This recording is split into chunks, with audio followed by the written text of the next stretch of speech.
Hello friends, तो इस episode की शुरुआत वहीं से होती है जहाँ किनियन ने के से कहा था कि वह उसके लिए काम न करे, क्योंकि अब किनियन को पता था कि उसके लिए ड्रॉ करते वक्त के को अच्छा नहीं लग रहा था, इसलिए वो उसे उसके लिए काम करने से मना कर देती है। अब यहाँ के बहुत ज्यादा उदास हो जाता है क्योंकि वो अब कुछ कर भी नहीं सकता था।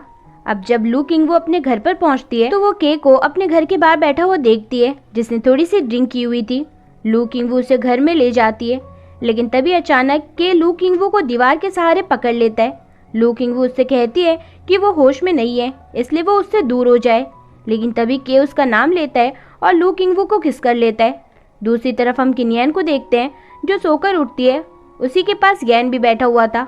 यहाँ जब किनियन को रात का कुछ भी याद नहीं था तो हमें एक फ्लैशबैक दिखाया जाता है, जहाँ हम देख पाते हैं कि रात को ड्रिंक करने के बाद किनियन ने यैन का तो पूरा दिमाग ही खराब कर दिया था। इसके साथ ही वो के लिए बहुत ज्यादा बुरा फील करके रो रही होती है। उसने के साथ अच्छा नहीं किया, लेकिन यैन उसे समझाता है कि उसकी कोई भी गलती नहीं है, इसलिए वो इतनी परेशान न हो। मॉर्निंग यैन किनियन से कहता है कि उसे हर चीज के लिए खुद को ब्लेम करने की जरूरत नहीं है। जिसके बाद दोनों ऑफिस आ जाते हैं, जहाँ यैन के ऑफिस में मीटिंग होनी थी तो सभी एम्प्लॉयज वहाँ आ जाते हैं। अब किनियन रेडी नहीं थी तो यैन उसे टेबल के नीचे बैठने को कहता है। एक एम्प्लॉय उसके पास गलती से एक फाइल गिरा देती है। वो उठाती है, उससे पहले यैन मना कर देता है और खुद उस फाइल को उठाता है। साथ वो किनियन को किस भी कर लेता है। और ऐसा ही एक बार किनियन ने ड्रीम में भी देखा था जब वो यैन से मिली थी। वही मॉर्निंग उठने पर के बहुत ज्यादा मैच्योर होने का दिखावा कर रहा था। साथ ही उसने ब्रेकफास्ट भी बनाया था। तो लू किंग वो मन में बोलती है कि आज ये इसके भाई की तरह हरकतें क्यों कर रहा है, और वो जाने लगती है, लेकिन के उसे पकड़ लेता है और कहता है कि वो उसे डेट करना चाहता है। तो लू किंग वो कहती है कि मैं अब किसी बच्चे को डेट करना नहीं चाहती। लू किंग वो के को घर से बाहर करके उसे कहती है कि वो उसके घर न आए और गेट बंद कर देती है। लेकिन हम देख पाते हैं कि लू किंग वो अब खुश थी। वहीं हम GQ को देखते हैं जो ऑफिस लेट पहुंची थी। तो वो मशीन के ऊपर गुस्सा करती है और अंदर जाकर बैठ जाती है। तभी एक लड़की वहां आकर उससे कहती है कि क्या तुम यहाँ की CEO हो जो यहाँ पर कभी भी आ जाओगी। लेकिन जब वो लड़की देखती है कि उसे तो खुद CEO ने ही अपॉइंट किया है तो वो उससे ज्यादा कुछ भी नहीं बोलती। इसके बाद शाओ उसे ऑफिस में बुलाता है और उससे कहता है कि वो 20 की होने वाली है और वो अपने काम को लेकर ऐसे ही लेट होती रहेगी तो वो क्या करेगी।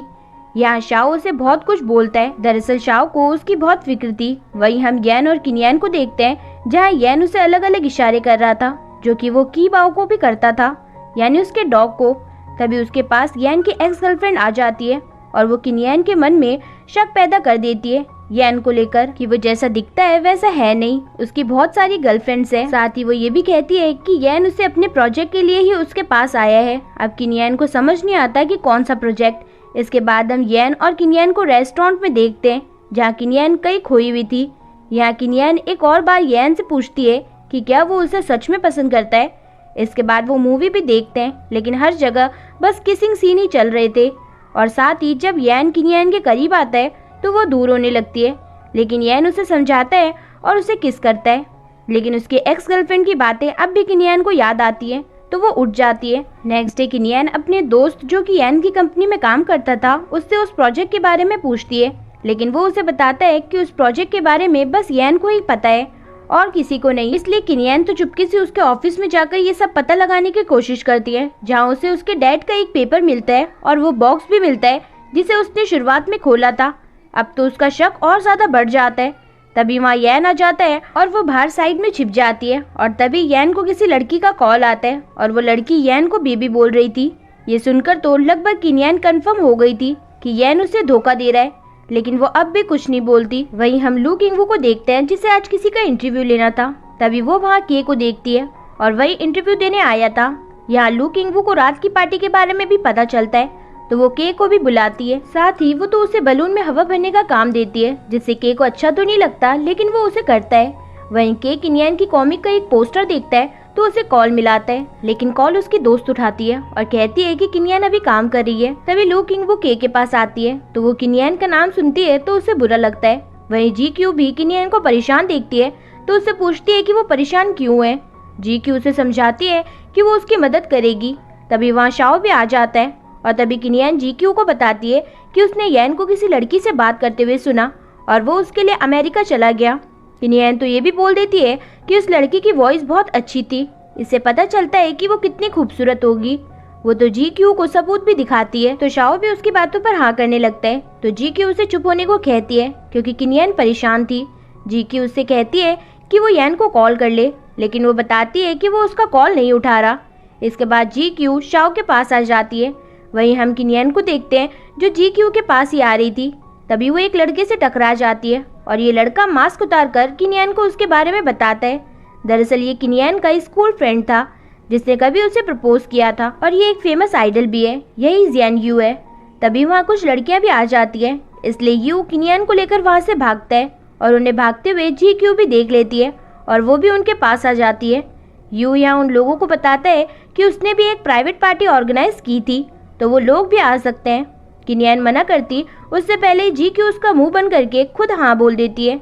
वहीं दूसरी तरफ हम के को लू किंगवू की पार्टी में देखते हैं, जहाँ लू किंगवू तो बड़े लोगों के साथ ड्रिंक कर रही थी, लेकिन के तो खाने पर कॉन्सेंट्रेट कर रहा था। वहाँ केक भी था, तो वो उसे लेने का सोचता है, जिसके बाद वो एक जगह बैठ जाता है। तभी वो जहाँ बैठा था वहीं पीछे कुछ लड़के लू किंगवू के बारे में गलत गलत बातें कर रहे थे कि वो बहुत बुरी है, वो एक यंग लड़की को डेट कर रही है। अब ये सुनकर के को अच्छा नहीं लगता, तो वो उन्हें मारने लगता है। तभी वहाँ लू किंगवू आकर कहती है कि क्या हुआ, तो के कहता है कि ये लोग तुम्हारी बुराई कर रहे हैं। लू किंगवू कहती है कि इससे मुझे फर्क नहीं पड़ता, तो तुम्हें क्यों पड़ रहा है। के कहता है कि कोई भी तुम्हारी बुराई करेगा तो मैं नहीं सुन सकता, इससे मुझे फर्क पड़ता है। और ये कहकर वो दूसरे रूम में चला जाता है। वहीं दूसरी तरफ यू तो अब भी हाथ धोकर किनियन के पीछे पड़ा था। वहीं GQ उसकी दोस्त से बात कर रही थी। वहीं के दूसरे रूम में आ जाता है, जहाँ वो बलून्स की गैस मुंह में डाल रहा था। उस गैस की वजह से उसकी आवाज चेंज हो जाती है, किसी बच्चे की तरह। तभी उसके पास लू किंगवू आ जाती है और के से कहती है कि मैंने झूठ कहा था कि मुझे फर्क नहीं पड़ता। यहाँ लू किंगवू खुश थी, इसलिए वो भी अपना प्यार उसके सामने कन्फेस करती है, लेकिन के तो कुछ बोल ही नहीं रहा था क्योंकि उसकी आवाज बच्चों की तरह जो हो रखी थी। लेकिन जब लू किंगवू जाने लगती है तो वो बोल ही देता है।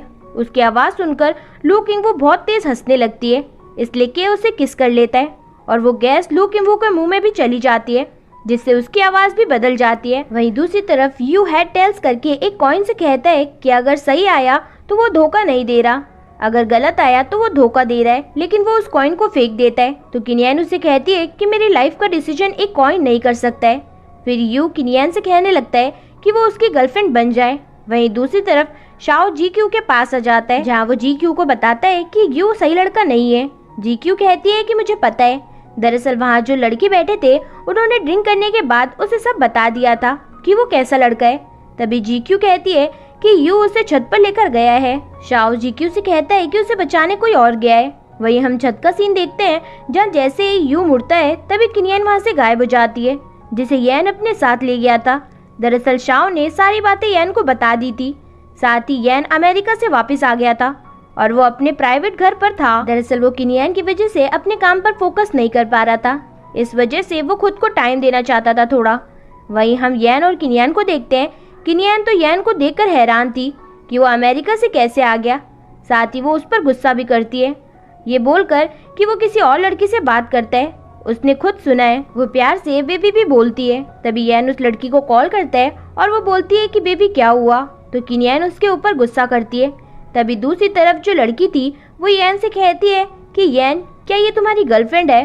तभी किनियन को पता चलता है कि ये तो उसकी मॉम है जो उसे बेबी बोलती थी, जिससे वो बहुत ज्यादा एम्बेरेस फील करती है। यैन उसे कहता है कि वो उसके एक्स बॉयफ्रेंड के साथ क्या कर रही थी। किनियन कहती है कि ऐसा कुछ भी नहीं है। यैन कहता है कि मुझे शाओ ने सब कुछ बता दिया है। किनियन कहती है कि वो बस क्लासमेट था। वहीं दूसरी तरफ शाओ भी GQ के साथ निकल जाता है और यैन किनियन को उसके साथ उसके प्राइवेट घर पर ले जाता है। यहाँ आकर किनियन यैन से पूछती है कि तुम्हें मुझसे प्यार कब हुआ था, तो यैन कहता है कि मुझे नहीं पता। फिर हमें पास्ट का सीन दिखाया जाता है और यैन कहता है कि उसे बस उसके साथ रहना अच्छा लगने लगा था, उसने कभी ध्यान ही नहीं दिया उसे उससे प्यार कब हुआ। वहीं शाओ GQ को छोड़ने आया था, जो कि उसके कंधे पर सिर रखकर सो गई थी। दरअसल शाओ उसके 20 के होने के बाद कहीं चला जाएगा, लेकिन वो अभी नहीं बताता। इसके बाद हम मॉर्निंग का सीन देखते हैं, जहां हम यैन और किनियन को देखते हैं जो एक साथ ही सो रहे थे। उठते ही किनियन यैन को देखने लगती है। वहीं हम लू किंगवू के पार्टनर को देखते हैं जो के को निकालना चाहता था, इसलिए बातें घुमाने लगता है, लेकिन लू किंगवू कौन सा उसे निकालती। वहीं एक एम्प्लॉय के को बताती है कि लू किंगवू कभी भी खुद का काम खुद नहीं करती, वो दूसरे के काम को ही अपना बताती है। क्योंकि लू किंग-वू थोड़ा सा काम करके पूरी कॉमिक को अपना बताती है। ये के को अच्छा नहीं लगता, इसलिए वो लू किंग-वू के पास आ जाता है। अब के लू किंग-वू को उसका काम करने को कहता है, जिसके लिए वो लू किंग-वू के घर पर जाने के लिए भी मान जाता है। वहीं हम शाओ और जीक्यू को देखते हैं।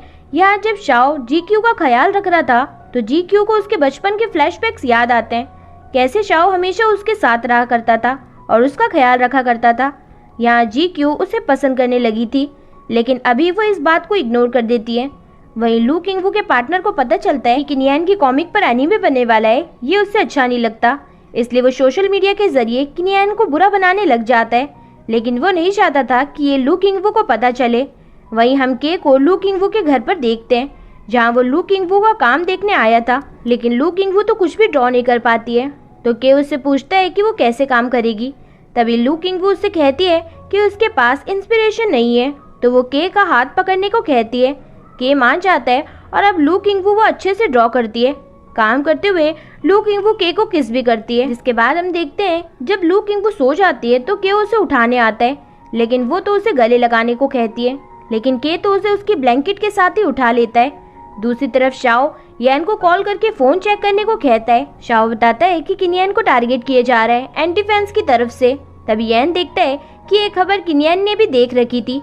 येन उसे परेशान देख उससे कहता है कि वो जल्द ही सब कुछ ठीक कर देगा। येन उसे फैन साइन मीटिंग में भी जाने को मना करता है, लेकिन किनियान कहती है कि अब मुझे इससे फर्क नहीं पड़ता, क्योंकि ऐसा ही मेरे साथ पहले भी हुआ है। वहीं हम के को देखते हैं, जो लू किंग-वू से काम कराने के लिए कह देता है। थिटर क्लाउड इतना अच्छा था, फिर वो ऐसे काम क्यों नहीं करती।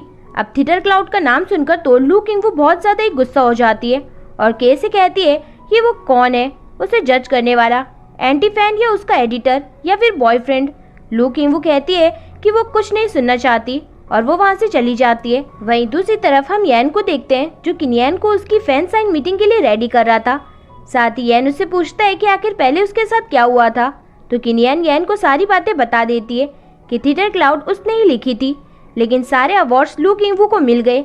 वहीं हम लू किंग-वू को देखते हैं, जो कि अपने बाथटब में बैठी ड्रिंक कर रही थी, तो के उसके पास आता है, जिसे लू किंग-वू थिटर क्लाउड के पीछे की कहानी बताती है। अब हम एक फ्लैशबैक देखते हैं, जहां हम लू किंग-वू, उसके पार्टनर और किनियान को साथ देखते हैं। यहाँ लू किंग-वू को, जो उसका पार्टनर था, उसी ने कहा था कि वो दोनों एक साथ काम करेंगी तो अच्छा होगा, क्योंकि किनियान की ड्राइंग अच्छी थी और इसी वजह से लू किंग-वू ने किनियान के साथ काम करा था। दूसरी तरफ किनियान भी येन को बता रही थी कि वो लू किंग-वू के पार्टनर के पास गई थी, लेकिन उसने मेरे लैपटॉप पर पानी गिरा दिया और मेरा लैपटॉप अपने पास रख लिया। दरअसल यहाँ पर गलती किनियान और लू किंग-वू की नहीं थी, बल्कि लू किंग-वू के पार्टनर की थी, क्योंकि लू किंग-वू का नाम होगा तो वो भी और ज्यादा पैसे कमा सकता था, लेकिन अभी दोनों को ही नहीं पता था कि गलती उसकी है। वो दोनों तो एक दूसरे को ही गलत समझ रही थी। इसके बाद हम किनियान को उसके फैन साइन मीटिंग में देखते हैं। यहाँ किनियान काफी ज्यादा नर्वस होती है, लेकिन येन उससे शांत रहने को कहता है। अब यहाँ काफी लोग किनियान से सवाल जवाब करते हैं उसकी कॉमिक्स के बारे में। यही किनियान बता देती है कि जो उसने लास्ट कॉमिक लिखी थी वो उसकी खुद की कहानी है, वो कोई फिक्शनल नहीं है। सभी अब उस लड़के को देखना चाहते थे जो कॉमिक में है, लेकिन किनियान इसके लिए मना ही कर रही थी। लेकिन तभी वहाँ येन आ जाता है और सभी जब येन को देखते हैं तो देखते ही रह जाते हैं, क्योंकि वो काफी ज्यादा हैंडसम था। येन सभी से कह देता है कि मैं ही किनियान का बॉयफ्रेंड हूँ। वहीं दूर एक लड़की भी थी जो कहती है कि आखिर इसने ये कह ही दिया। वहीं लू किंग-वू को उसका पार्टनर कह रहा था कि फ्लावर्स ऑफ रोमांस एक अच्छी कॉमिक है, उस पर एनीमे बनना चाहिए। वहीं इवेंट खत्म होने के बाद किनियान येन को सोशल मीडिया पर डल चुकी खुद की फोटोज दिखाती है, लेकिन येन उससे कहता है कि कोई बात नहीं। तभी येन किनियान को किस करने वाला था, लेकिन तभी वहाँ पर एक बंदा आ जाता है और किनियान से कहता है कि वो गैलेक्सी प्रोडक्शन से है, वो उसकी कॉमिक पर एनीमे बनाना चाहता है। वो अपने बॉस का कांटेक्ट भी किनियान को दे देता है, जिस पर पीएन लिखा था। उससे तो किनियान बहुत ज्यादा खुश होती है, जिसके बाद उसकी दोस्त आकर उससे कहती है कि फैंस उसके साथ फोटोज लेना चाहते हैं। जिसके बाद किनियान और येन दोनों ही फैंस के साथ फोटोज क्लिक करवाते हैं। वहीं दूसरी तरफ मिस पी लू किंग-वू की कंपनी में आती है, जहाँ लू किंग-वू का पार्टनर बहुत खुश था, लेकिन वो मना कर देती है, जिससे लू किंग-वू वहाँ से जाने लगती है और चाय मिस पी के ऊपर गिरा देती है, जिससे गुस्सा होकर वो वहाँ से चली जाती है। और इसी के साथ ये एपिसोड यहीं पर खत्म होता है। फ्रेंड्स, अगर वीडियो पसंद आए तो वीडियो को लाइक और चैनल को सब्सक्राइब करना ना भूलें, जिससे कि लेटेस्ट अपडेट्स आपको मिलती रहें। सो कीप वॉचिंग, ख्याल रखिएगा, बाय बाय।